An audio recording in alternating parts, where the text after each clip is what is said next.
अस्सलाम वालेकुम। चलिए आज बनाते हैं स्टफ़्ड चिली एक नए स्टाइल में। और ये बस चंद सेकंड्स की बात है और रेडी हो जाएगा आपकी मज़ेदार सी स्टफ़्ड ग्रीन चिली।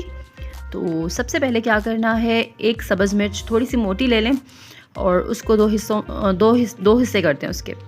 अब अंदर से उसके बीज भी सारे निकाल लेने हैं आपने और बिल्कुल इस तरह से खाली कर लेनी है। और इसी तरह से मैं सारी सब्ज़ मिर्चें जो हैं वो खाली कर दूँगी।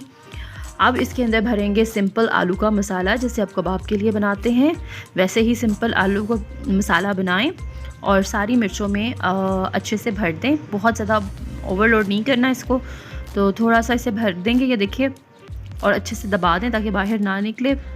सारी सब्ज़ मिर्चों को मैंने इसी तरह से भर लिया है।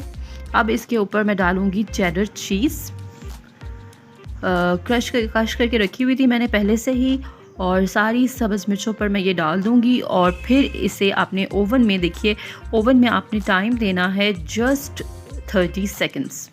और ये देखिए 30 सेकंड्स में आपकी मज़ेदार सी स्टफ़्ड ग्रीन चिली जो है वो रेडी हो गई हैं। एंजॉय कीजिएगा, मिलते हैं अगली वीडियो में। अल्लाह हाफ़िज़।